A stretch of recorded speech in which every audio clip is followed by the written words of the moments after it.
Vamos então dar a próxima aula, que é a aula do zodíaco. É uma aula que eu chamarei estrutural da astrologia, numa vez que o zodíaco suporta toda a simbologia em que a astrologia se apoia, não é? Portanto, perceber o que é o zodíaco é muito importante para poder entrar na linguagem e na simbologia de toda a astrologia. Portanto, vamos começar por aqui. Zoe é igual a vida, quer dizer vida em grego. Zoe é a vida e díaco é disco, portanto, zodíaco é o grande disco da vida. Porquê é que ele é o grande disco da vida? Zodíaco, o grande disco da vida, nele e por ele, cada pessoa evolui, se dimensiona e se encontra. Portanto, ele funciona como um registro de referência em termos do movimento da nossa evolução. Portanto, há um padrão de referência, quer dizer, nós estamos ligados a alguma coisa que nos devolve quem nós somos. E o zodíaco, ela funciona como uma banda imaginária, porque a gente não vê a energia, não é? Mas que corresponde exatamente à relação cotidiana da Terra com o Sol, em todo o seu movimento à roda do Sol, que é um ano de 360 graus, que ela vai percorrer durante um ano à roda do Sol e produzindo um movimento elíptico, que é exatamente digamos, o percurso da Terra à roda do Sol. E então, ela ao percorrer a sua relação com o Sol, ela ao aproximar-se cada vez mais do Sol, ou ao afastar-se cada vez mais do Sol, ela vai criando, portanto, a Terra, o Sol e a Lua, que está ligada à Terra e que entra também neste processo, portanto, e que tem influências sobre as marés. Portanto, aqui a maré é muito importante, porque a maré também vai dar uma tónica energética diferente a esta relação.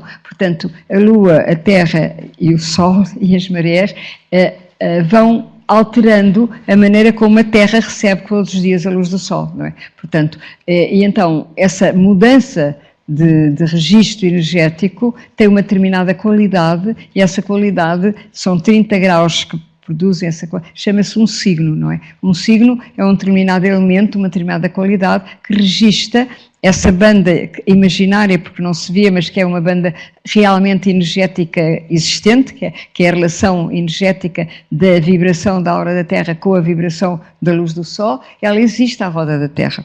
Eu já dei aulas no planetário, eles mostravam o zodíaco, mas mostravam em termos astronómicos, mostrando exatamente que barra é e que tipo de, digamos, de energia é que se processa nessa relação. O zodíaco é uma estrutura simbólica totalizante. Suporta energeticamente a relação cíclica entre a Terra, a Lua e o Sol e ensina e informa como tudo, a cada instante, se manifesta e interage. O zodíaco permite situar cada minuto de vida num contexto referenciado e inteligente, com um propósito, um sentido e uma razão de ser. Os 300 graus da elíptica, que é o movimento da Terra à volta do Sol, dividem-se em frações iguais de 30 graus cada, que dão origem aos 12 signos. Cada signo exprime uma determinada qualidade vibratória identificada. Portanto, a cor do signo tem a ver com a qualidade da vibração. É os peixes, temos o touro, temos o touro a seguir, temos o carneiro, temos o touro, por aí fora, portanto, mas as cores definem uma qualidade de energia da Terra, que a Terra vai modificando. Portanto, quando a Terra está a meio caminho da sua máxima proximidade ou da sua máxima distância do Sol, nós temos o equinócio da primavera, que é onde começa o grau zero de Carneiro, que é o início do zodíaco. Portanto, o grau zero de Carneiro corresponde por polaridade. Eu disse que a astrologia é uma linguagem sempre de polaridades, não é? O que falta neste signo está no signo oposto. Nesta altura é uma relação, digamos, do Carneiro, que é fogo, com a balança, que é ar. Portanto, há uma relação de ar e fogo. Portanto, aqui temos o equinócio da primavera, que é o fogo do carneiro. Depois a Terra continua. Quando se chega muito perto do Sol, há uma espécie de movimento pendular, não é? Portanto, aqui temos o solstício do verão, que é quando a Terra está mais próximo do Sol, e depois a seguir temos novamente o equinócio do outono, são as marés vivas, toda a gente conhece. De resto há marés vivas aqui, há marés vivas ali, marés vivas, que é o signo de balança, que é em outono, e depois novamente a Terra vai andando, e no Capricórnio ela atinge é no Natal, ela atinge a distância maior do Sol e é onde a natureza se fecha, onde a Terra guarda a semente para germinar mais tarde, depois na primavera, uma nova primavera, um novo ciclo, um novo renascer de toda a natureza. Portanto, tudo isto, que é um ciclo da Terra à volta do Sol, é como se tivesse etapas de relação com o Sol, diferentes de mês para mês.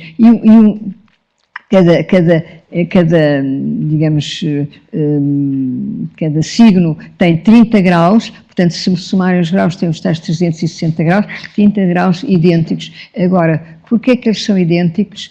Aí é interessante, para quem não, quer dizer, quem é ignorante em relação à astrologia, sobretudo no tempo em que eu comecei a estudar astrologia, que havia muito preconceito e muita agora continua a haver muita ignorância ainda, mas naquela altura ainda havia mais, e então as pessoas, os supostos intelectuais que nunca tinham lido uma palavra da astrologia, iam para os jornais e disseram algumas vezes que a astrologia estava errada porque dizia que um planeta, que era, por exemplo, sei lá, o Júpiter, estava em Escorpião, por exemplo, e que na realidade ele, em termos astronómicos, estava em Sagitário, estava no signo anterior. Ou o contrário, o Júpiter estava em Sagitário e na realidade ele estava em Escorpião. E diziam que por isso o zodíaco estava errado. Eu lembro-me de escrever um artigo para o jornal, naquela altura, não tenho cá o artigo, explicando que isso é uma confusão enorme, porque quando a gente diz uma constelação, por exemplo, o Carneiro, nós não estamos a falar de uma constelação, as constelações estão longíssimo do zodíaco. O zodíaco é só a relação Terra-Sol, Lua-Terra-Sol. Portanto, eles chamaram constelação do Carneiro, porque o ponto vernal, este ponto que é o ponto em que a elíptica corta a linha de Terra, portanto, é o movimento do Sol à roda da Terra. Nós vivemos como se fosse a Terra à roda do Sol, mas para ser mais fácil, digamos, de compreensão, mas a elíptica, que é então a relação do Sol com a Terra, corta esta banda do zodíaco neste ponto, que é o 0 graus do Carneiro, que é o ponto vernal onde começa o signo zodiacal. Os chineses, a astrologia chinesa, baseiam-se num zodíaco que começa de facto no 0 graus do Carneiro, que é o equinócio da primavera, que é quando há as marés vivas de facto da primavera. E então é interessante porque, e isto não tem nada a ver ou melhor, tem alguma coisa a ver com o signo de Carneiro, só na medida em que houve uma altura, quando eles começaram a estudar mais astrologia, em que esse ponto vernal coincidia de facto com a entrada do sistema solar na constelação de Carneiro. Só que houve um decalagem, é o passo do Sol, eles chamam-lhe não sei como, em que foi-se atrasando essa entrada, que passou a não ser exatamente no grau de Carneiro. E agora, quando nós falamos das eras planetárias, as eras planetárias são exatamente as relações das constelações com o sistema solar. Portanto, é um outro tipo de visão, digamos, astronómica e astrológica, e as grandes eras, elas mostram a maneira como o céu baixa à Terra. O céu vai baixando à Terra no sentido que o sistema solar vai entrando nas constelações uma a uma. E neste momento há um decalagem são 23 graus em que quando entra numa constelação, na realidade há 23 graus de atraso, ou seja, quando a gente olha para a constelação no céu, vê o Júpiter, e vê bem o Júpiter no Escorpião, mas na realidade ele no zodíaco ele é visto 23 graus para a frente. Portanto, e por isso dizem, está errado. Não está errado, porque a gente quando fala do Júpiter não está a falar o Júpiter da constelação, está a falar o Júpiter do zodíaco, está a falar o Júpiter nessa banda de 12 graus de medida, ele encontra-se naquele grau e esse grau corresponde àquele signo, que pode não corresponder lá longíssimo à constelação onde ele se vê à vista. As constelações, para nós, servem-nos para nos orientar no sentido de saber onde está o Júpiter, onde é que está. Portanto, é uma orientação no céu, mas a orientação que a gente tem na astrologia é a orientação da relação, a astrologia é uma relação, esta astrologia, geocêntrica, antropocêntrica, é a Terra e o Sol e o homem sobre a Terra, e é aí que nós estamos a ver a relação com o Sol. Porque a astrologia heliocêntrica, que é a astrologia vista do Sol, é a astrologia das tais eras planetárias, que são 2060 anos, parece que é 2000 e tal anos em 2000 e tal anos, que é já quer dizer, que vai no sentido contrário da subida do zodíaco quando nós estamos sobre a Terra. Portanto, todos os ciclos como sabem, não são fechados, não é? Porque o universo é aberto em expansão. Portanto, os ciclos têm movimentos em espiral, sempre, como eu vos expliquei. E então, nós evoluímos no zodíaco e o zodíaco também é uma espiral. Quer dizer, o zodíaco no céu processa-se como uma espiral, igualmente. E, portanto, ele está aberto, está em aberto, como o sistema solar está em aberto, porque é o sistema solar que nós estamos a ver, é a relação Terra, Sol, Lua, marés, é tudo sistema solar. Nós, quando falamos desta astrologia geocêntrica, estamos a falar do que se passa na nossa casa, que é o sistema solar. E as constelações estão para lá do sistema solar. Quando muito o sistema solar é que entra dentro delas, de tantos mil anos em tantos mil anos, a fazer estas grandes eras heliocêntricas, que vão definir também momentos muito importantes da evolução do planeta. Mas é o planeta visto do Sol para nós, enquanto que o zodíaco somos nós sobre a Terra a ver-nos de nós para o Sol. Bom, portanto, não há equívoco nenhum, não há engano nenhum, é mesmo assim. E quem sabe astrologia sabe que quando um planeta está num grau do zodíaco, não quer dizer que ele no céu a gente não vá procurar na constelação anterior, e que normalmente no verão é muito fácil, pelo menos essas eu conheço bem, o Escorpião, o Sagitário, as constelações que estão no verão no céu, e vê-se, se for o Júpiter, é um planeta que se vê bem, vê-se onde ele está, e realmente está um bocadinho afastado do signo seguinte, que é onde a gente olha para as tabelas e ele se encontra. Bom, portanto, é só para dizer que é uma história que as pessoas às vezes ainda dizem e não têm razão nenhuma a dizer e só representa a ignorância delas em relação à astrologia. Outra coisa que eu queria acrescentar e que é muito interessante é que eu toda a vida me interroguei porque é que... então os elementos são dispostos de tal maneira que perante um elemento yang, por exemplo, o fogo é yang, não é? O fogo e o ar é yang, mas a terra e a água são yin, são receptivos, o fogo e o ar são ativos. Bom, o que é que acontece? Depois de um signo de água, de um signo de fogo, vem um signo de terra, e depois de um signo de terra vem um signo de ar, e depois vem um signo de água. Portanto, e essa situação acontece e, portanto, de um dia para o outro, nós estamos no grau 29 de Escorpião, por exemplo, que é água, e depois há 24 horas e no dia seguinte já estamos no 0 grau de Sagitário. Bom, parece estranho. Como é que de repente se passa de um nível vibratório, porque o Escorpião não tem nada a ver com o Sagitário, antes pelo contrário, em 24 horas. E então, uma vez um rapaz foi ter comigo, até quando eu tinha aquele bar em Lisboa, 1,5 metro, ele estudava muito astrologia, ele devia ser assim um gêniozinho, porque eu não vi sequer isto explicado em livros de astrologia, mas faz todo sentido. Ele diz, eu tenho estudado muito e cheguei à conclusão que o zodíaco tem tudo a ver com as marés, porque o que é que acontece? As marés mudam, de facto, há uma altura em que a maré muda e passa de estar maré cheia para maré vazia, não é? Ora, essas mudanças de maré, as grandes marés cheias e vazias, elas passam-se exatamente no grau 0 de Carneiro. Quando o zodíaco começa, as marés são maiores, mas há submarés que se manifestam exatamente de 30 em 30 dias. E essas marés e submarés estão exatamente no momento em que um signo muda de yin para yang, ou seja, os signos e a vibração. Imagina que os signos são vibrações que situam a relação energética da Terra e do Sol. Mas se a maré muda, como a maré também tem uma relação Sol, maré, Lua, Terra, porque a Terra tem influência sobre as marés, percebe? De repente a Terra recebe a luz do Sol de outra maneira. E essa outra maneira é uma energia yang, é como se fosse uma respiração, porque a maré é uma respiração, ela entra e sai, não é? Ela avança ou retrai, não é? E, portanto, as marés, essa respiração faz com que um signo seja yang, seja expansivo, e o próximo signo, quando a maré recolhe, é receptivo. Isso explica que de um dia para o outro, porque é numa noite que a maré muda. E é sempre na noite em que um signo muda para o outro signo. E ele viu que as submarés correspondiam sempre a mudanças de signo. Portanto, e como a Lua intervém neste processo, faz sentido, ou seja, não é uma coisa estranha. Portanto, o que eu quero dizer, e explicar mal, porque eu não sou nada científica, nesse sentido rigoroso da palavra, e peço desculpa, mas não sou, mas explicar a minha maneira, porque percebi que realmente há uma razão científica para que as coisas sejam assim, que é onde eu quero chegar. Não é uma fantasia, porque é que o Carneiro está num ciclo, ou porque é que ele é yang e o outro é yin, e porque é que o Júpiter não está lá. Portanto, isto é, o zodíaco é a relação Terra-Sol, Terra, Sol e Lua, que por sua vez regem as marés, e mar, porque os oceanos têm uma importância enorme na relação da Terra com o Sol. A importância é essa que ainda não foi totalmente descodificada pela ciência. A Alice Bailey diz que a energia do mar, o mar é um mistério e que os homens não sabem bem o que é o mar, porque é um depósito de energia cósmica, mas ao mesmo tempo ele liga à água da Terra. E esse depósito faz com que a água, que é mais leve que a água da Terra, seja salgada.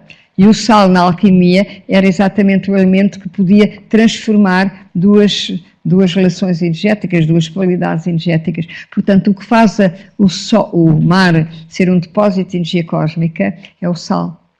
E ao mesmo tempo ligar à Terra. O sal liga dois polos. E então a água da Terra, porque é que a água corre para o mar? Sempre para o mar. Porque ela é pesada, ela não tem sal. Ela é a água da Terra, ela tem a energia da Terra e o mar tem a energia do céu e da Terra. Então a água corre para o mar, toda a água corre para o mar. Eu levei anos a pensar porque é que a água corre para o mar. Porque ela vai à procura do grande oceano de energia, que é o oceano de todas as águas. O oceano contém água do céu e água da Terra. Como nós também contemos energia da Terra e energia do céu. Percebe? Portanto, eu diria que o mar também é bipolarizado, se pode dizer assim. E porquê é que nós temos tanta necessidade do mar? E eu lembro-me que antes eu achava, com uma certa arrogância, que não percebia aquelas famílias que iam ao domingo todas dentro de um carrinho, chegavam ali à praia, iam até ao guincho, voltavam, nem sequer saíam do carro, abriam a porta, respiravam, voltavam e tinham ido ver o mar. E eu disse, mas o que é que elas estão a fazer? E depois pensei, elas têm todas razão. Elas foram respirar o ar do mar, porque o ar do mar é um ar poderosíssimo energeticamente falando. É um ar que tem energia do céu, é um ar puro. Portanto, ir ver o mar não é ver o mar, é ir respirar o mar. Portanto, elas iam respirar o mar, vinham para casa saudáveis, mais saudáveis.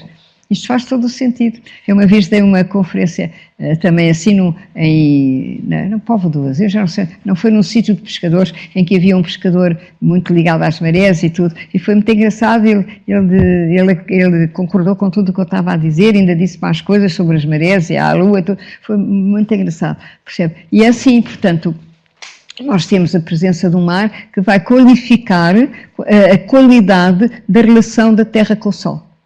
Não digo mais nada, porque mais que isto eu não sei.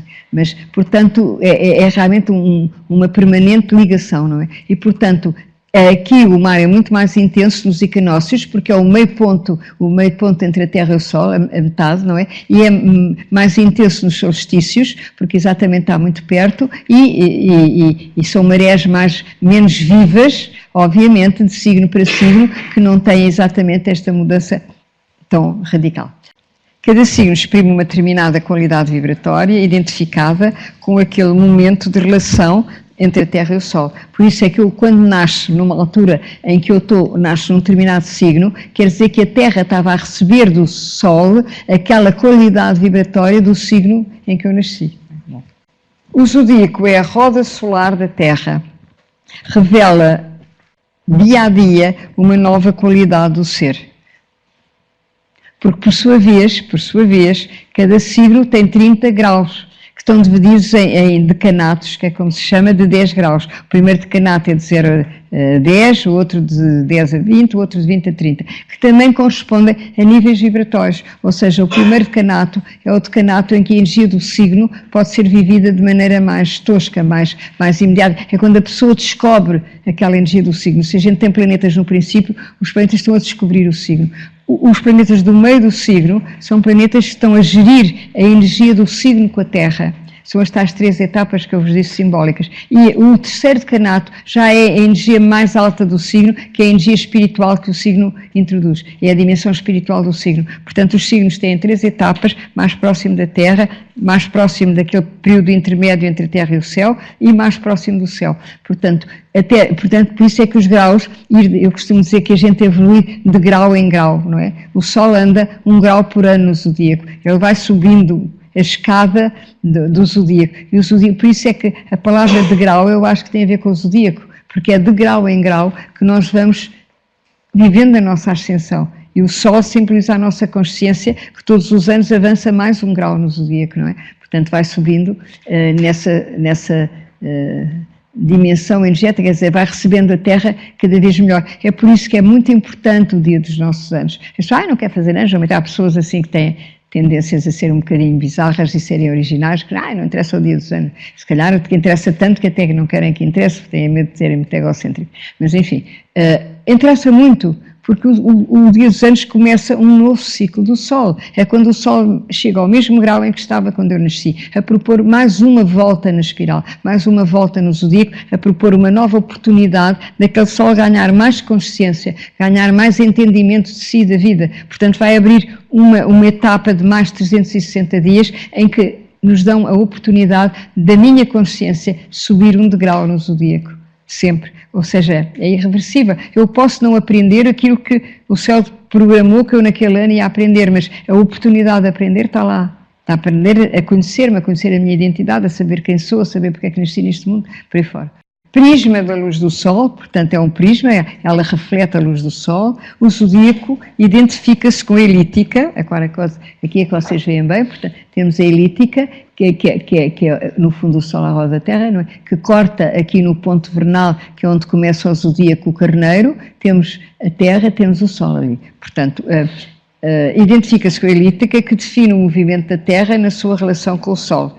O zodíaco é a própria qualidade desse relacionamento. Portanto, o zodíaco diz que qualidade é que a Terra vai tendo à medida que vai recebendo a energia do Sol.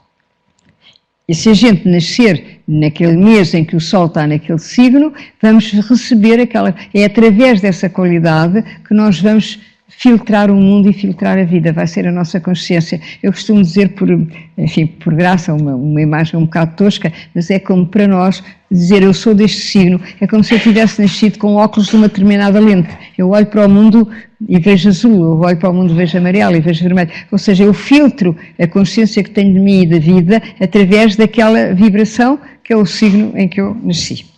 E vocês dizem, mas eu nasci leão, então, mas se eu quiser ser escorpião. Experimente ser escorpião se for leão e vai ver se consegue. Ganha o total. Não há hipótese de nós nascermos num signo e não sermos exatamente, e não sermos quem aquele signo nos permite, pelo filtro que ele comunica para a nossa relação com a vida, de vir a ser e de nos conhecermos. Portanto, o zodíaco é a própria qualidade desse relacionamento. O zodíaco permite a cada um conhecer-se no espaço e no tempo que é o seu, como intermediário de dimensões contrárias. Entre a matéria e a luz, entre a Terra e o Sol. Portanto, entre a Terra e o Sol, nós temos eu diria, este prisma, é um prisma de reflexão do Sol para a Terra, temos este prisma que reflete as qualidades do Sol, porque o Sol desdobra-se depois num arco-íris, em 7 graus possíveis, e essa qualidade do Sol vai referenciar-nos em relação à hora e ao tema do nosso nascimento, que nos devolve também a qualidade, a capacidade de consciência que nos é trazida pelo signo onde nós fomos nascer. Agora, como o Sol anda 1 grau por ano, nós aos 30 anos, se nós tivermos o Sol, que é o meu caso, por exemplo, no grau 0 de Sagitário, eu aos 31 anos vou ter o Sol no grau 0 de Escorpião. E mais daí 30 anos vou ter o Sol no grau 0 de Balança.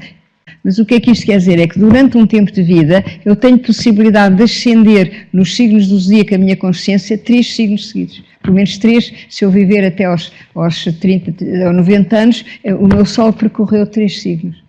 Portanto, é um máximo, digamos, de consciência, de oportunidade, digamos, de expansão de consciência que o céu nos reserva numa encarnação. Agora não digo entre a Terra e o céu, mas entre a Terra e o Sol, porque é o que nos interessa para o zodíaco. O zodíaco situa o homem nas suas coordenadas cósmicas, no centro dessa íntima e dinâmica relação. Portanto, se eu souber como é que eu me relaciono com o sistema solar, eu tenho que ir ao zodíaco tenho que ir ao meu tema, ver que planetas estavam naqueles signos quando eu nasci e ver que o tema é, no fundo, o cartão de visita para a minha entrada no sistema solar. Diz-me como é que eu entro neste sistema de tanta interação energética, eu entro pelaquela porta que é a hora e o minuto em que eu respirei pela primeira vez sobre a Terra. Portanto, temos aqui o zodíaco que ensina a qualidade com que a Terra e o homem na Terra filtram em cada dia a luz do Sol. Cá está o homem na Terra a receber energias do Sol, a Terra a receber energias do Sol e o homem num determinado dia dentro da faixa zodiacal que é o zodíaco em relação ao sítio onde o Sol dele no zodíaco se situa. naquela alma, que nós estamos a cada minuto a respirar o prana, a respirar a vida, e que estamos a cada minuto a ser estes intermediários. Nós não estamos perdidos, caóticos sobre a Terra, nós somos intermediários energéticos entre a Terra e o Sol à nossa maneira, e filtramos essa relação através da maneira como o zodíaco se exprime no nosso sistema de nascimento, e os planetas se exprimem no nosso sistema de nascimento. O horóscopo, o tema de nascimento, tendo como estrutura de base o zodíaco, diz a cada um quem é, quem pode vir a ser. Portanto, ele é a referência da nossa viagem sobre este planeta. O horóscopo explica como as energias individuais interagem no todo das grandes forças cósmicas no drama do universo. Houve alguém que chamou ao universo o drama do universo, e penso que é um drama porque é uma bipolaridade, são dois polos opostos, que é a luz e a matéria, que se procuram, há uma respiração entre a luz e a matéria, em espiral, numa espiral eterna que procura novamente a unidade, não é? E agora temos aqui o horóscopo de cada homem, é o seu zodíaco particular, a roda do seu existir, a sua matriz evolutiva. Traduz o seu grau de evolução, isso que o faz ser único e diferenciado. Portanto, está aqui um horóscopo. Agora, isto é planificado para nos facilitar, mas vocês pensem que aqui que vem num plano é uma espiral. Porque nós andamos assim, subimos. Isto é o horóscopo rodeado, do Dane Rudhyar, que eu pus aqui por homenagem, porque realmente foi o grande astrólogo do século XX, era amigo do Jung, era um senhor extraordinário, era músico, era poeta, era visionário, sei lá. Ele era persa, ele devia ser, não sei se seria judeu-persa, eu sei que ele era francês e saiu de França quando os alemães invadiram Paris. E então foi para a América, naturalizou-se americano e tem uma obra enorme de astrologia que ele chamou Astrologia Humanista e Transpessoal, em que ele situou o homem no centro do seu próprio projeto e ligado às forças vivas do universo. E foi o grande revolucionário de uma astrologia que tem poder de orientar o homem na sua evolução, porque a astrologia de antes era uma coisa muito mais estática, era uma astrologia de acontecimentos, não é? Quem permite que a astrologia seja um processo evolutivo é o aparecimento dos planetas lentos, que são planetas que nos criam essa dinâmica de transformação, e saber como é que eles se situam no nosso tema. Hoje em dia na Índia, no Oriente, ainda não fazem esta astrologia. Ainda se fazem uma astrologia que acaba em Saturno, que acaba no planeta que rege. Eu estive lá em Dharamsala, estive lá no sítio onde mora o Dalai Lama, e tive também a possibilidade de ir ao centro da astrologia que eles lá têm, e é impressionante porque eles estudam até Saturno, estudam as pequenas coisas da vida, os casamentos, se aqueles dão bem são compatíveis, as doenças, que eles sabem imensa coisa sobre como é que as pequenas ações, mas não sabem nada sobre a evolução do ser humano, porque eles não conseguem integrar os planetas lentos. E tem mais, eles têm as tabelas ocidentais, que têm lá o Urano, o Neptuno e o Plutão a dizer onde eles estão, e eles não as usam as tabelas até Saturno e não interpretam do Saturno para a frente porque não sabem interpretar.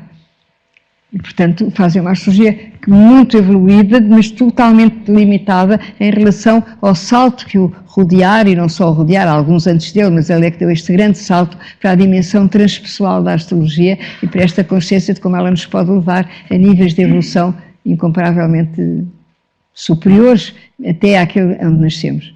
Então, estamos aqui e eu cito o zodíaco desta maneira, que é fácil de entender. Espera aí, já agora vou à frente, pronto. Situo aqui, primeiro, o zodíaco é uma espiral evolutiva, uma grande espiral cíclica e cósmica. Portanto, o zodíaco como espiral evolutiva. Portanto, é assim, esta é a espiral ascendente, é a espiral do homem. O homem sobe da esquerda para a direita, da terra para o céu. E a espiral, isto chama-se a espiral evolutiva, é a espiral do Ocidente. E a espiral evolutiva, a espiral do Oriente, é a espiral que desce no sentido dos ponteiros do relógio do céu para a terra. Essa espiral, ela é a espiral que trouxe todas as informações telepáticas das grandes tradições sagradas, mas em que a humanidade ainda não estava capaz de as viver como processo evolutivo. Portanto, o Oriente recebeu a primeira informação e agora o Ocidente é que já está maduro para integrar essa informação e subir na espiral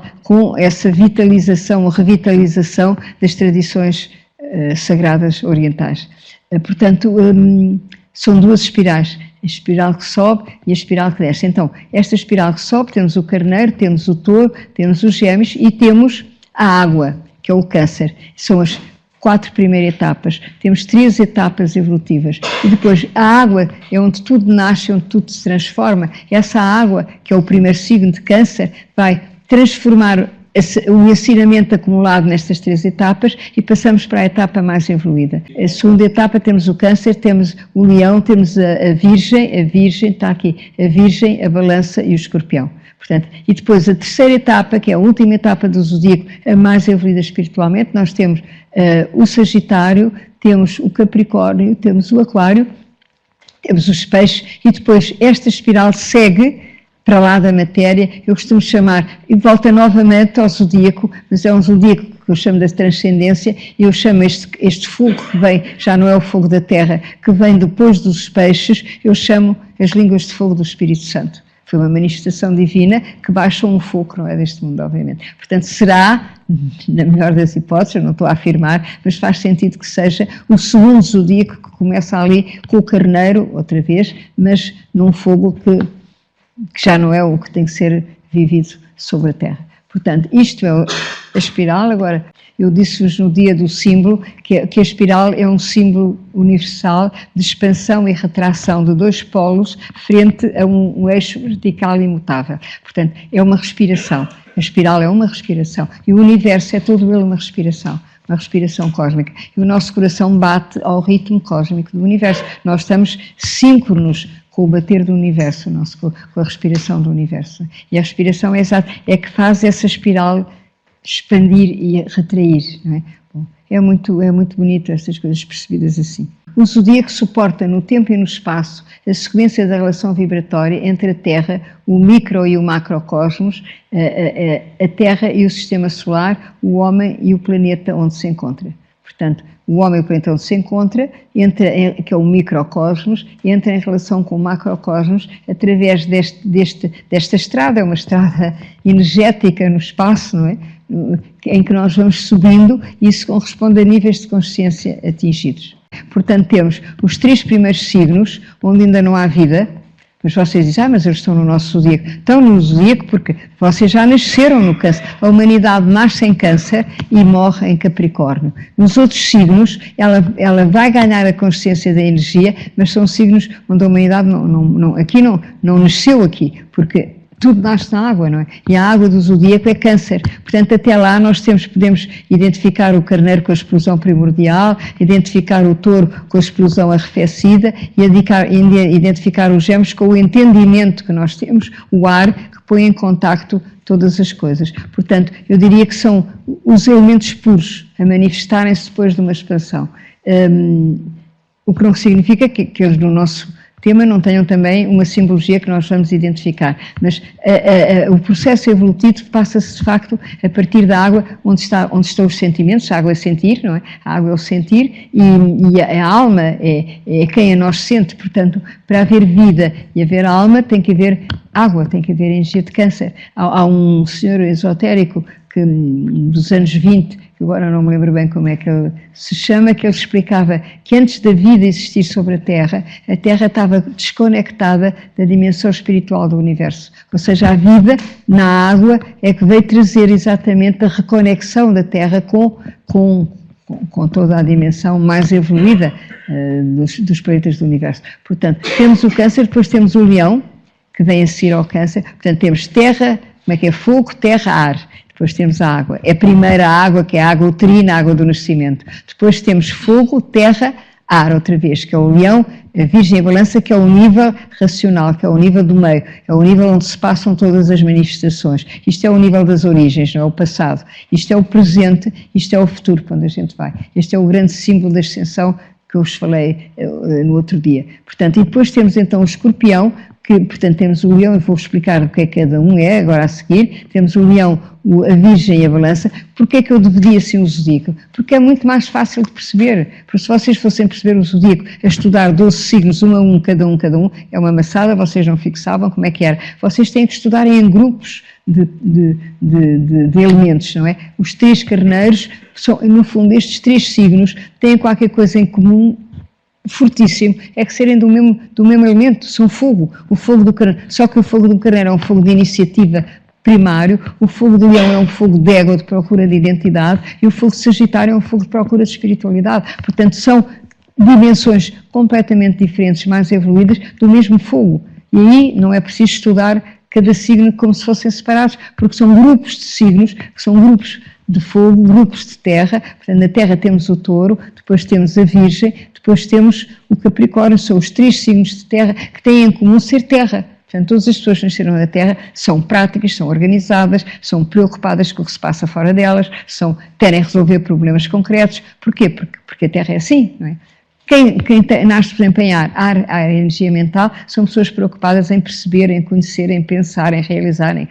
Portanto, temos o primeiro Gêmeos, que ainda é o ar da dualidade, depois temos o segundo ar, que é a balança, que já é o ar da emoção amorosa, da partilha amorosa, depois temos o último ar, que é a grande frequência, que é o ar da alta frequência, que é o aquário, que é o ar que liga os processos evolutivos, que é o ar dos intelectuais que têm a capacidade de pensar na sequência das transformações e das evoluções, que é o ar mais de intuição, e já não é um ar da razão, é um ar da intuição, que é o ar mais evoluído do zodíaco. E temos os peixes, que é o último signo, onde estão as duas águas, é o grande oceano de energia, em que temos a água da terra e a água do céu. Portanto, estas são águas da terra. No escorpião nós temos a água do poder do homem sem Deus, a água do máximo poder, da máxima ilusão de poder do homem sem Deus, ou sem relação ao divino ou ao sagrado. Em Câncer temos a água uterina, a água que nos liga à família, à tribo, ao instinto de sobrevivência, toda a água do princípio. Temos a água do meio, e o escorpião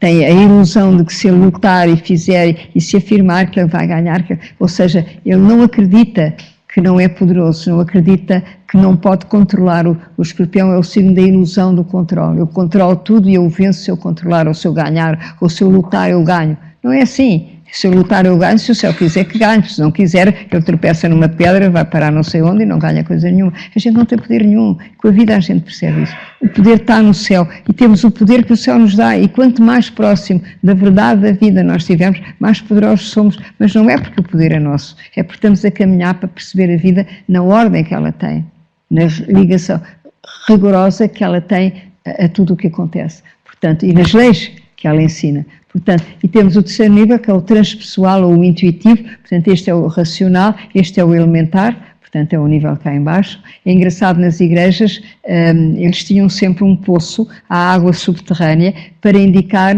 na Idade Média, para indicar o nível do passado, o nível de onde a gente vem, das origens, que é um nível básico, instintivo, primário, onde ainda não há razão, não é?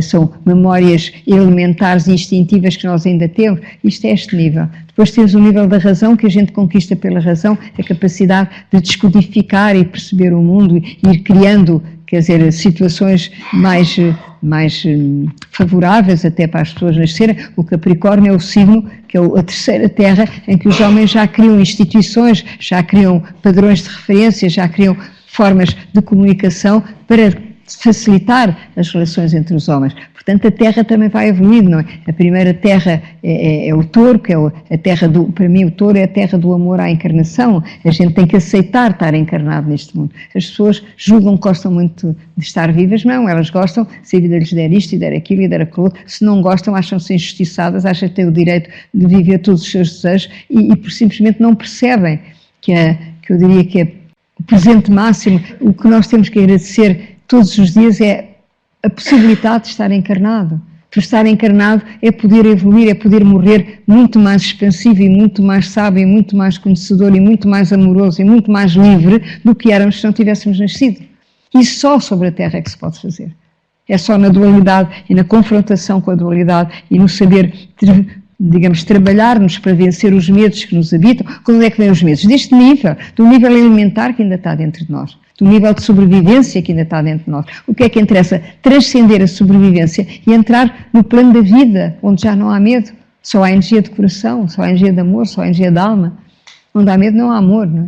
E só o amor é que tem poder realmente de voltar a unir o que foi dividido. Mais nada pode unir o que foi dividido, a não ser a vibração do coração, que é a mais alta frequência que nós podemos viver em nós. Porquê? Porque o coração é o único órgão que tem poder de unir em nós a terra e o céu.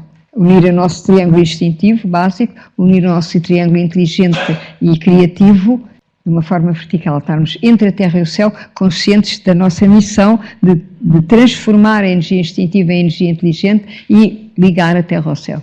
A grande, digamos, o grande projeto do ser humano é transcender a dualidade. Quando é que eu transcendo a dualidade? Quando estou em paz, quando já não tenho medo. Eu não tenho medo quando acredito que as forças vivas do universo me transcendem, mas ao mesmo tempo me guiam e me inspiram e me guardam, se eu tiver a humildade de reverenciar perante elas, ou de as reverenciar, não é? Que no fundo é a energia do amor, é a energia do coração, não há outra energia que possa unir nada à coisa nenhuma. Eu costumo dizer que a mente sem coração é como a maionese deslaça, mas a mente unida ao coração, ela cria todas as pontes amorosas dos seres humanos nesta vida.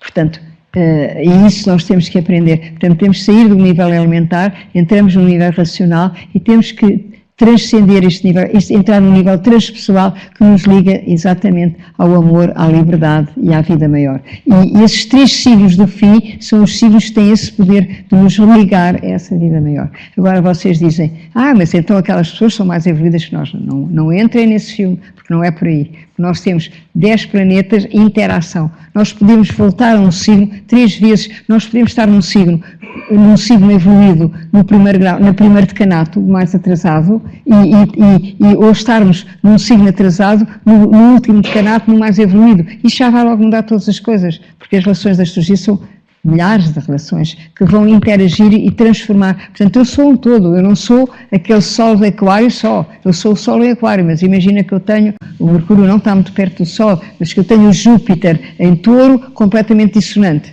É um Aquário que tem um Júpiter que não sabe o que há de acreditar, cheio de quadraturas, é um Aquário, coitado, muito fraco. Só é Aquário porque tem potencial de poder vir a ser um ser com uma visão abrangente, mas enquanto aquele Júpiter não resolver as quadraturas dele, ele não abrange coisa nenhuma.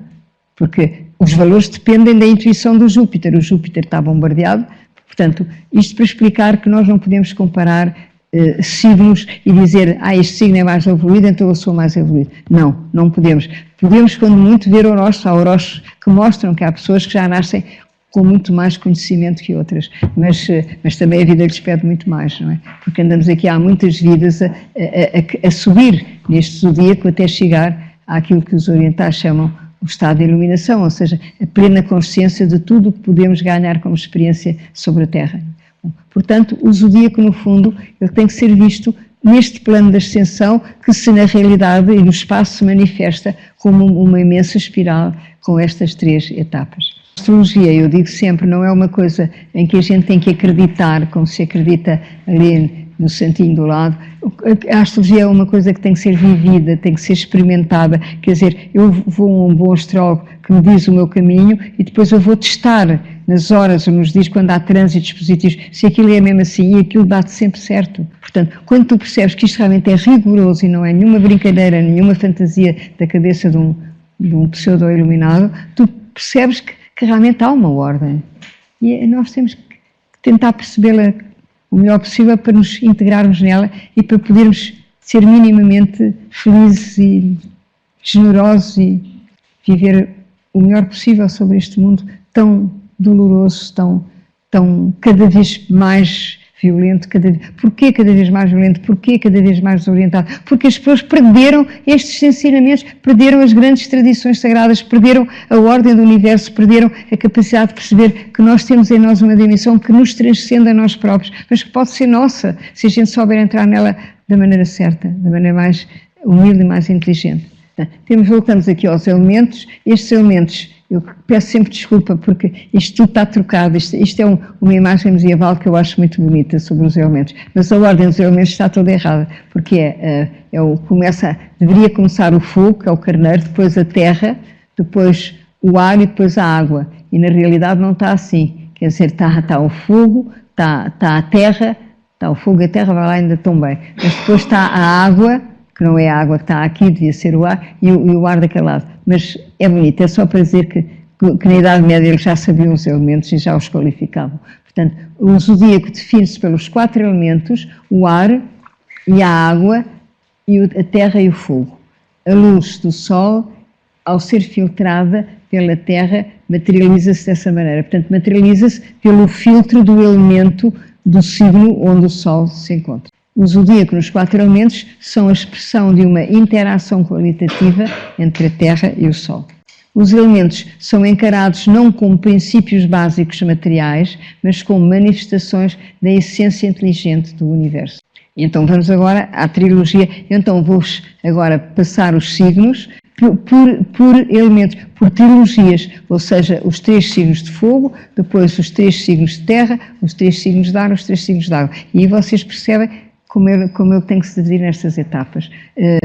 Nós, no nosso sistema, não temos que olhar por etapas porque nós somos um todo. Andamos aqui há muitas vidas a viver estas etapas todas. Portanto, para nós, a nossa síntese é a síntese do nosso sistema. E essa é que temos que saber fazê-la. Não é pensar que está mais no fogo ou mais no céu. É evidente que com pessoas que têm muito fogo no tema, ou seja, muitos planetas em fogo, são pessoas extremamente expansivas e exuberantes. Pessoas que têm muito planetas em água, são pessoas muito sensíveis. Pessoas que têm muito planetas em ar, são pessoas muito mentais. Pessoas que têm muito planetas em terra, são pessoas extremamente práticas, obviamente, porque os elementos vão definir com os planetas as qualidades que a própria pessoa traz em si, não é? Portanto, temos aqui a trilogia do fogo e agora vamos começar pelo carneiro, que é o primeiro fogo. Então, o carneiro é o poder de todos os inícios, portanto, tudo começa no carneiro. A primavera é o carneiro, as flores todas a desabrocharem, não é? Portanto, todos os inícios, o primeiro signo do zodíaco, o primeiro fogo. Com ele sempre nasce a primavera. Obstinado, agressivo, impetuoso. Quem é que rege o carneiro é Marte. Portanto, Marte, eu costumo dizer que Marte sai das trevas, vai das trevas para a luz. Marte vem da terra para o céu e Vênus vem do céu para a terra. Vênus já é o amor que o Marte pode encontrar se ele encontrar. O desejo de amor é exatamente o desejo de união da terra ao céu. Portanto, obstinados, agressivo, impetuoso, traz em si o desejo de algo mais, isso que em nós precisa abrir caminho. Portanto, o Marte é como se fosse assim um touro desembolado, sai da terra e vem para a manifestação. O carneiro é o desejo de aventura, o prazer de começar de novo, o apelo do desconhecido. Marte é o seu planeta. Filho das trevas, a sua força vem da noite primordial. Marte irrompe da noite para o dia, impulsivo e interveniente. Marte é a tensão do manifestado para a manifestação. Portanto, ele vem manifestar-se. Ele é básico, o Marte, não é? Vem da terra para o céu. Por isso é que os deuses diziam que o Marte rejeitava o pai, quer dizer, na simbologia da mitologia, há vários Martes, porque os planetas também vão fazendo processos de evolução através do zodíaco, a qualidade dos planetas vai evoluindo. Então o Marte grego era o Marte mais arruaceiro, o Marte mais violento, o Marte que rejeitava Zeus, que era o pai, o Marte rebelde, não é? E o pai não tinha assim grande comunicação com ele. E Vênus nasceu da cabeça de Zeus. Vênus era inteligente, Vênus era bonita, Vênus era... E aqueles 2 irmãos não funcionavam lá muito bem. Portanto, esta simbologia, eu não entro por ela lá dentro, para a mitologia, porque tomaram vocês perceber isto quando mais íamos para a mitologia, mas realmente ela exprime-se de uma maneira muito simples, muito primária ainda, mas exprime verdades eternas que a astrologia depois veio reformular. Portanto, o Marte é o impulso da noite para o dia, para a manifestação. É um fogo libertador, ativa a motivação profunda do que ainda não é. Portanto, Marte vem do não ser para o ser, do ainda não ser para o ser, para o que pode vir a ser. Portanto, temos aqui o carneiro. Portanto, todas as pessoas carneiros têm essa necessidade de fazer coisas novas, de vir a ser. Por um lado são muito impulsivas, mas por outro lado também deixam cair muito depressa o entusiasmo, porque elas gostam de começar, de experimentar, pois o touro é que é estável e é que vai segurar aquilo que elas experimentaram, mas elas têm que começar por abrir caminhos, experimentar tudo, percebe? E é muito engraçado. Então, ainda tem o zodíaco, eu tenho um CD que eu fiz com o zodíaco nos signos que regem a alma, esotérico. Portanto, o regente, digamos, da personalidade de carneiro é Marte, o regente da alma é Mercúrio. Porquê? Porque o carneiro evoluído é aquele que já não é impulsivo, mas sabe porque é que começa as coisas. Ele tem uma intenção, tem um projeto, já faz porque sabe onde é que vai parar. O primeiro carneiro impulsivo, ele pura e simplesmente projeta-se como um touro desembolado para as coisas sem saber ainda o que é que vai acontecer. E agora vamos ao leão. O leão é o segundo signo de fogo, é o Sol. O Sol é o seu regente. identifica-se com a progressiva expansão da consciência humana. Portanto, o leão é no leão que nós vamos descobrir quem somos, não é? Portanto, o fogo que progressivamente se revela, se expande e irradia. O leão é intenso, generoso, egocentrado. Porquê é que ele é egocentrado? Ele tem que ser egocentrado, coitado, porque o leão acabou de sair da tribo. A tribo é o câncer, é a família, é o útero, não é? E o leão saiu do tribo e saiu sozinho. Portanto, eu identifico muito, eu fiz isto no meu livro, eu disse isto no meu livro de Saturno, identifico muito o leão com o mito do herói. O herói também é a mesma coisa. O herói é um grande mito que atravessou todas as tradições e todas as culturas. O herói é sempre aquele que está num sítio estável, numa família, numa aldeia, num povo, e depois vem qualquer coisa radical que o ultrapassa, que desfaz aquilo tudo. Quer dizer, vem um exército, destrói a aldeia, vem destrói as casas, e o herói vê-se sozinho, sem casa, sem família, a ter que vencer provas para sobreviver, para saber quem é. E ele tem provas na frente, obstáculos, não é? Há os 12 trabalhos de Hércules, que são o símbolo também da evolução, que são muito bonitos, escritos por Tchevalcourt, em que o herói vai procurando, de sídito a sídito, encontrar-se, conhecer-se, descobrir-se, e depois é muito engraçado, porque o fim a última etapa do mito do herói é, depois, uma vez que o herói se encontrou, sabe quem é, sabe o que vem fazer a este mundo, é agora eu volto para a minha tribo, eu volto para casa e como é que eu vou explicar aos outros tudo o que eu vivi, porque os outros não viveram, ficaram ali nas suas casinhas, eu vivi, como é que eu lhes posso passar esta informação que está dentro de mim? É muito bonito esse mito do herói. E eu comparo o herói com o leão, porque o leão, ele é puro no sentido que ele quer encontrar-se, ele quer ser ele a encontrar-se, mas ele não sabe quem é. Por isso é que ele precisa de palmas, ele precisa que lhe digam, olha que tu és ótimo, és o mais bonito, Porquê? Porque ele precisa da confirmação dos outros, para as qualidades que ele está a descobrir, porque ele está sozinho, ele já não está na tribo. E isto é muito importante perceber, e se percebermos leões, nossos amigos, saber elogiá-los, porque a gente deve elogiar os leões, porque eles precisam. Eles afirmam-se, mas precisam de ter a certeza, porque eles estão naquela etapa de descoberta de identidade.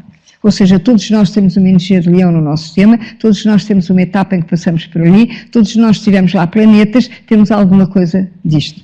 Portanto, é o segundo fogo do zodíaco. É o fogo da consciência, o fogo que progressivamente se revela, se expande e irradia. O leão é intenso, generoso, egocentrado, vive a experiência de descobrir quem é.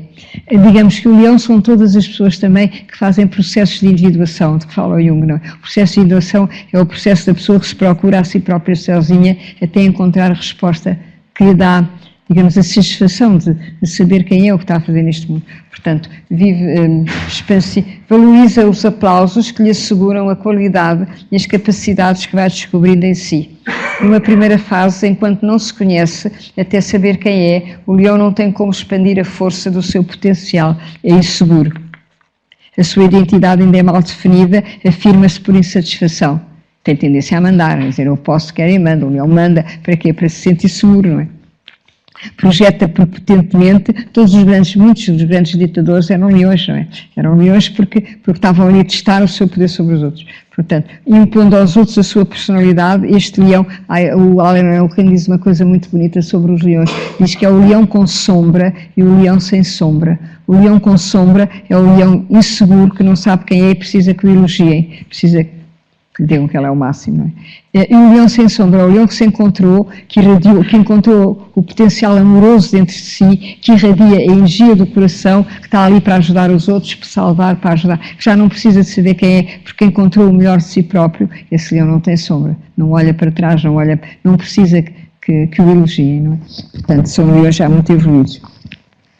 O leão sem sombra é um verdadeiro centro, uma luz, alguém que ilumina os outros. O leão, no percurso evolutivo do homem, é a etapa em que se processa pela primeira vez a individuação de que Jung falou. Este processo de encontro com a verdade em nós, com a resposta que só nós podemos dar, que no fundo é a criatividade também, não é? Percebes? A resposta que nos devolve a consciência de quem somos. Seres dotados de autonomia, inteligentes, criativos, únicos, capazes de acrescentar algo seu ao vir a ser do universo. Todos nós podemos ser criativos, todos nós podemos pôr a nossa impressão digital no universo, todos nós temos uma área no zodíaco que é a casa 5, que é a área da nossa criatividade, que nos diz a forma como a criatividade pode vir ter connosco. Agora vamos ao fogo do Sagitário. O Sagitário, o outro signo, o último signo, é o fogo da consciência da transcendência, o fogo que atira a seta para o céu, que atira a seta para a dimensão divina da existência. O Sagitário é o último fogo do zodíaco, o fogo solar da consciência, a luz depois das trevas, porque o Sagitário vem depois do Escorpião, e o Escorpião perde a morte do ego, perde a morte da personalidade que julga que ela tem poder e que é a dona do mundo e que ela vai salvar o mundo inteiro. Salvar, não, possuir o mundo inteiro. Bom, portanto, eu penso que um bom exemplo do leão, do Escorpião, é o leão, era o Napoleão, que era leão-escorpião, ele era escorpião também, porque era a ilusão do poder do homem sem Deus. E o Napoleão conquistou, e a dada altura começou a perder, quer dizer, passou pela experiência da desilusão do escorpião, que é perceber a sua impotência quando se iludiu com o seu poder. É quase simbólico a vida do Napoleão, e o tema do Napoleão eu ensino sempre na aula, no princípio das aulas do 7º ano, porque é extremamente simbólico. Bom, portanto, temos aqui o último fogo, o Sagitário, o fogo orientado na procura da verdade maior que ensina as leis do universo. O Sagitário vibra além do poder do ego, nasce da morte de Escorpião. Portanto, sem morrermos para o ego, nunca chegamos ao fogo do Sagitário, ficamos ali no Escorpião. 99% da humanidade vive na energia de Escorpião, não dá o salto para o Sagitário, porque não dá o salto para uma entrega interior, a uma dimensão divina que o habita. O Sagitário é o último fogo do zodíaco, direcionado na procura de algo transcendente. Já sabe como é ilusório o poder pessoal, mas não sabe de que lado está o verdadeiro poder. Insatisfeito, procura e quer a verdade. Numa primeira fase, rejeita este mundo que lhe parece sem sentido. Bem, eu passei por esta etapazinha de Sagitário toda a minha vida, não é? Portanto, vive dolorosamente a insatisfação deste impasse. Impasse que nele é dinâmico, assumido como uma permanente interrogação.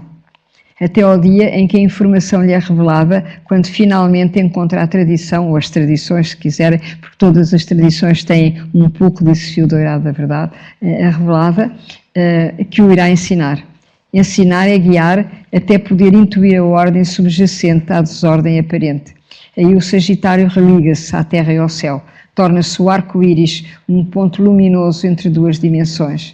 Se o Sagitário não encontra a verdade, se não encontra a lei que o orienta, ele é um barco sem norte, alguém perdido neste mundo, sem consciência da sua identidade. Ou seja, a pessoa que tem o Sol em Sagitário, se não encontrar um sentido maior para a sua vida, a que ele possa dar-se um mito, se quiserem, que ele se possa dar totalmente, ele anda sempre à toa sem saber quem é.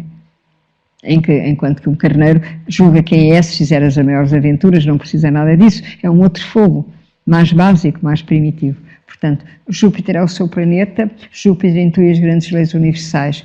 Quando Júpiter encontra a lei, afirma a força ética da verdade. É justo, expansivo, revelador.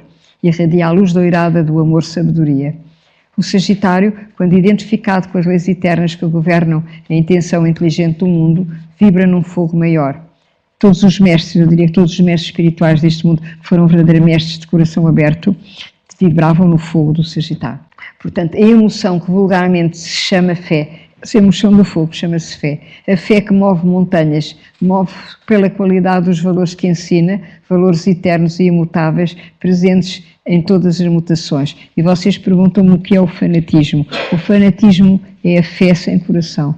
Quando as pessoas acreditam num valor e que não são dispostas a amar esse valor, ou dar a alma, dar o amor para viver esse valor, e isso é o fanatismo. Ou seja, são fés em ideias. As ideias não têm poder para segurar a fé. Só o coração é que tem poder de segurar a fé. Só o amor é que tem poder de segurar uma fé que não desilude. Portanto, tudo o que for não amoroso e mental está sujeito a deslançar como a maionese. E as pessoas a serem fanáticas porque depois querem impor a fé pela força. O que é o fanatismo? É obrigar os outros a acreditar no que os outros não acreditam. Isso não é a verdade. Não é a verdade. A tal pseudo-verdade da verdade. A verdade tem que surgir espontânea e livre dentro da pessoa, dentro do processo que a pessoa escolheu ou pôde escolher para si como evolução.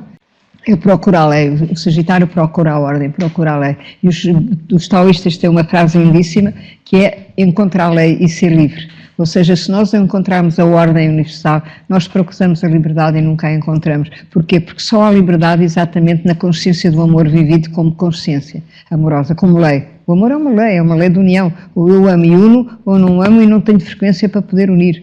E se a gente encontrar essa lei, nós encontramos, somos livres de viver a vida e de expandir quem nós somos e criar o que nós quisermos criar. Bom, portanto, agora vamos então para a trilogia da Terra.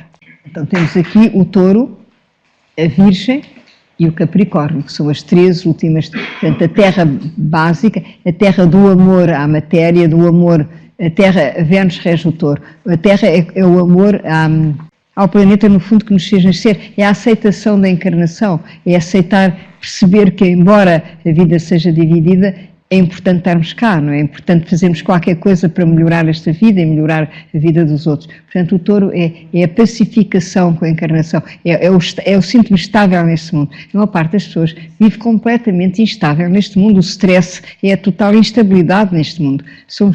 Vivem no plano mental, com bolhas intelectuais enormes e no fundo vêm sem raízes na terra, sem se religarem à natureza, sem se religarem à tranquilidade de uma paisagem, sem se ligarem à estabilidade que a terra oferece aos seus filhos quando eles sabem respeitá-la, não é? Bom, portanto, estamos aqui, isto é o Touro. Depois é a Virgem, que é o Touro da mente evoluída, é o Touro da compreensão de como usar a matéria em benefício do ser humano, é o Touro da organização mental, é o Touro que quer pôr tudo, a Virgem que quer pôr tudo em ordem, não é? Quer um mundo em ordem. Onde é que está o pecado da Virgem, mas eu já lá vou chegar depois, é que ela quer a ordem cá fora, mas não percebe que ela tem que começar pela ordem dentro de si. E só se a ordem estiver em si é que ela pode irradiar a ordem cá para fora. Porque não se pode irradiar a ordem de fora para dentro. A ordem está em nós ou não está em nós. Ou conseguimos lá chegar ou não. E a Capricórnio, então, a terra das grandes estruturas sociais da sociedade onde a gente vive, e vejam que terra é que esta sociedade criou e que terra tão pouco sábia, tão pouco evoluída, tão pouco amorosa que os homens deste mundo criaram para si próprios, através dos tempos. Touro é a primeira terra. A primeira terra é o símbolo da aceitação da matéria. A matéria é o suporte vibratório da vida e do espírito, porque a vida vibra, não é mais alta e vibra na matéria, que é o suporte mais baixo, não é? Portanto, a gente tem que aceitar que aquela matéria se ofereceu para o espírito baixar à terra, não é? Portanto, suporte da vida do espírito. Ao amar a terra, a matéria, o espírito em nós aceita o seu contrário, porque a matéria é a dimensão a frequência mais baixa e mais lenta da energia, e o espírito é a frequência mais alta e mais luminosa da energia. Portanto, quando a frequência mais alta aceita fundir-se e aceita a frequência mais baixa, nós fazemos uma grande vénia à Terra e à encarnação. Portanto, o Touro é lento, estável, seguro, possessivo, ama a natureza. Amar a matéria, a Terra, quando o espírito em nós, é o espírito em nós aceitar o seu contrário. Vênus é o planeta que rege o Touro. Simboliza a nossa capacidade de identificação emocional. Em Touro, Vênus identifica-se com a segurança que vem da Terra. É o amor à natureza e também a estabilidade interior que nos vem dessa relação. A natureza é a grande intermediária entre a Terra e o céu. Os taurinos podem ser possessivos, demasiado presos a bens materiais, enquanto não entenderem que a matéria é apenas um suporte. A verdadeira segurança material está na estabilidade emocional. Estabilidade conquistada pelos pontos de relação amorosa que um dia formos capazes de criar com a vida, de criar com a própria matéria, de criar com a alma de cada um. A verdadeira segurança material está na estabilidade emocional, estabilidade conquistada pelos pontos de relação amorosa que um dia fomos capazes ou somos capazes de criar com a vida, de criar com a própria matéria, com a alma de cada um. Touro é o símbolo dos construtores do mundo. Esses realizam pacífica e lentamente algo produtivo que beneficiam os outros com as suas realizações. Eles fazem, o carneiro não faz, começa, depois deixa a meio que é para o Touro acabar. Quando um taurino ganha consciência de que a matéria é de facto o polo noturno da manifestação, de que o polo inverso, o polo luminoso, é o espírito.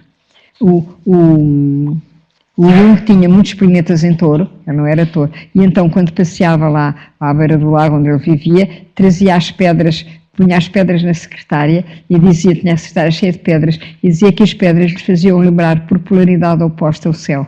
Estava sempre com as pedras para se lembrar da polaridade do céu e da terra. É bonito. No entanto, a matéria é a grande mãe, de que o polo inverso é o polo diurno, é o espírito. No entanto, a matéria é a grande mãe, sem a qual o espírito jamais poderia manifestar-se. Touro é o signo do prazer de viver sobre a terra. As pessoas apalpam, sentem, são sensíveis, são sensuais, precisam da matéria. Bom, às vezes são demasiado materialistas, mas têm que perceber que a matéria é só um suporte, que a verdadeira segurança vem do coração e não da posse das coisas materiais. E agora, vamos à Virgem. O signo de Virgem, então, é excessivamente racional. Vive centrado na razão e muitas vezes não percebe que temos que aprender a sentir com outros tipos de antenas, que não é apenas o raciocínio. Portanto, Virgem é a segurança, é a segunda terra do zodíaco, o seu planeta é Mercúrio, que é o planeta da mente racional, não é? Da mente, digamos, da mente que analisa polos opostos. É simbolizamento racional, reflexiva, que pensa por discriminação. Virgem é crítica, organizada, exigente e perfeccionista. Vem pôr o mundo em ordem, adaptar a matéria às exigências do homem e da vida. Teme a dimensão oculta do mundo, é um bocadinho ver para cair como São Tomé. Ela tem dificuldade em entrar nas dimensões que não são palpáveis e que não lhe trazem a realização, a possibilidade de realização material. Mercúrio atinge em Virgem o seu máximo poder de análise, a observação e observação. Os virginianos são organizados, críticos, já está, perfeccionistas. Conhecem-se pela capacidade de ordenar a matéria, de adaptar às exigências da vida, para que ela assim possa tornar-se útil, cumprir uma função cada vez mais adequada às necessidades do tempo. Virgem é o rigor da tecnologia, projetando-se na realidade visível. Temo que não seja capaz de uma observação direta. Ver e crer como São Tomé. O virginiano é humilde, dedicado, profundamente disponível a tudo o que seja trabalhar, desde que lhe traga um sentimento de utilidade. Virgem é o signo que vem pôr o mundo em ordem. No entanto, o seu espírito crítico pode ser rígido, excessivamente extrovertido e redutor. A Lua, no signo de Virgem, rege o plano da alma. Ou seja, o que é que os virginianos têm que vir aprender? A receber. Eles não têm que vir aprender apenas a organizar, a dar, mas a ser sensíveis e a receber o que os outros ou o mundo lhes podem trazer, que não seja as suas capacidades de organizar e de dar. Portanto, têm que deixar de criticar e passar a amar a imperfeição. Digamos que a grande virtude do Virgem evoluído é não rejeitar a imperfeição. Pensar que há uma frase muito bonita oriental que diz que sobre a Terra a perfeição é sempre uma dada forma de imperfeição, porque a Terra não é um planeta sagrado, a Terra não é perfeita, os homens não são perfeitos, portanto a gente não pode exigir perfeição aos outros, não pode exigir perfeição à matéria, a gente tem que aceitar a imperfeição e a nossa própria imperfeição. Então nessa altura o Virgem começa a receber a Lua de outra maneira e começa a vibrar mais profundamente no plano da sua própria alma e deixa de apontar o dedo para tudo o que ela acha que está errado. O Virgem é um signo temperamental, então, tal espírito crítico, pode ser rígido, excessivamente extrovertido, redutor. A Lua no signo Virgem rege o plano da alma. O virginiano deve aprender a pacificar-se com a imperfeição deste mundo e a aceitar a sua divisão. Deve reconhecer que a mente analítica não tem poder por si só de nos devolver o sentido da vida, porque a mente analítica faz análises. O Mercúrio nunca faz síntese, as sínteses vêm durante da mente superior da mente intuitiva. A mente intuitiva é que faz síntese, a mente analítica não faz. A grande descoberta que espera os virginianos é um dia encontrarem a ordem de dentro para fora. Encontro que pede receptividade, disponibilidade interior, rejeição de espírito demasiado crítico, aceitação incondicional da vida. Encontros que obriga a unir a mente ao coração, o pensar ao sentir. É a rendição da personalidade à vida da alma. O virginiano vive numa armadura mental, depende dos virginianos, claro que há virginianos evoluídos que já estão ligados a sentir e, portanto, que têm outras energias no tema que também já os ligam ao sentir. Eu estou a dizer o virginiano puro, aquele que realmente só vive, e não há nenhum virginiano puro, porque os signos são todos interativos, não é? Insatisfação que o faz tão crítico até que as dolorosas experiências da vida o levem à maturidade, isto o virginiano. Maturidade que lhe ensina que existe algo que ele jamais poderá controlar, a dimensão oculta, transcendente e invisível da realidade. O Capricórnio é a última terra do zodíaco. Simboliza a relação de dois dos homens sobre a Terra. É a terra das instituições, do poder social, de tudo o que os seres humanos estruturam através do tempo e organizam em comum. Capricórnio suporta o relacionamento de viver coletivo, Saturno é o seu planeta. Portanto, o Capricórnio, porquê o Capricórnio? Porque o Capricórnio simboliza a montanha mais alta, que é a terra mais perto do céu. Portanto, normalmente os capricornianos são seres profundos, são seres que conhecem as regras deste mundo, que sabem esperar, que não são estressados, que conhecem a sabedoria do tempo. Porquê? Porque eles têm Saturno, é o seu planeta, Saturno é o tempo. E os capricórnios ao mesmo tempo vão evoluindo com o tempo. Eu costumo dizer que planetas em Capricórnio, um Capricórnio, eles crescem como o vinho do Porto. O vinho do Porto, quanto mais tempo, mais maduro, melhor está, não é? E os capricornianos também. O tempo está a favor da sua evolução, está a favor da sua maturidade, não é? Porque eles sabem esperar e aprender com o tempo. Saturno simboliza o saber que o tempo acumulou. Saturno é misterioso, alquímico, fundamental. Ele não repousa o significado da dolorosa experiência humana, que é viver-se condicionado pela opacidade das coisas num mundo obscuro de matéria. Saturno é reflexivo, profundo, determinado, rígido, conservador, só sabe do passado. É importante para um capricorniano, por exemplo, como é importante para todos os signos, saber onde é que está o Saturno no seu tema, porque o Saturno pode estar, por exemplo, em Aquário. Então, nessa altura, um capricorniano muito mais leve, porque o que ele tem que vir aprender de tempo já é o ar em movimento, já não é aquela energia do passado de passá-la para a Terra, não é? Portanto, o planeta que rege o signo é que vai dar a qualidade de como aquele signo pode ser vivido. Saturno tem como função transformar o passado em sabedoria do presente. Esta é bonita, não é? E nele afirma-se a capacidade evolutiva do homem de dar sentido às experiências do seu tempo. Saturno adulto é a aprendizagem recolhida nos ciclos da existência pelo doloroso entendimento de cada momento de vida. Numa primeira fase, o Saturno bloqueia, limita, restringe a expansão da personalidade. Limita por ser sábio, porque conhece a dor de todos os equívocos, não é? Bom, Saturno é o senhor do karma, como se chamavam os antigos. Numa primeira fase, para não nos confrontarmos com esse medo antigo que trazemos e com a sombra que nos habita, ele procura resguardar-nos e não nos deixa avançar muito. Portanto, protege-nos. Ele identifica-se com tudo o que em nós desencadeia mecanismos psíquicos de autoproteção. Saturno inibe, no entanto, ele é a sabedoria do tempo. Ou seja, ele inibe numa primeira fase, mas com a experiência do tempo ele é o nosso mestre, vai ser o nosso mestre. Eu posso dizer, eu sei porque eu senti na pele, porque eu vivi, porque eu aprendi, eu sei, nem que venha ao Papa dizer o contrário, porque eu sei, porque eu tenho a experiência do tempo. E Saturno é a experiência do tempo que vem trazer ao Capricórnio toda a sua sabedoria desta encarnação. Portanto, os capricornianos são lentos, mas normalmente eles chegam a níveis de consciência muito evoluídos. Se não chegarem, se os capricórnios forem materialistas, eles tornam-se profundamente ansiosos e manipuladores também e, sobretudo, eles esperam o tempo necessário para conseguir aquilo que querem conseguir. Eles são determinados e são oportunistas, no sentido que ele espera para ele. Ele não está aí, um Capricórnio evoluído, não está aí para ajudar os outros, não está aí para tornar a sociedade melhor. Está aí para beneficiar ele próprio da sociedade e ser ele o primeiro a ir buscar o que ele deseja. Portanto, é muito... Pois eu acho que oportunista é a palavra. As pessoas estão ali com um sentido e um objetivo que não é exatamente universal, mas que é para si. O Capricórnio não é evoluído. O Capricórnio é evoluído, deu os grandes santos, deu os grandes mestres, deu os grandes senhores que vieram ao mundo trazer luz e paz ao mundo.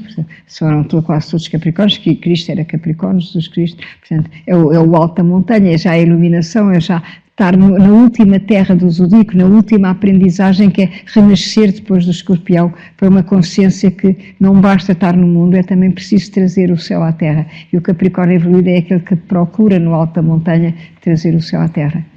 E o que não é evoluído procura beneficiar da terra dos outros e aproveitar o máximo para ir.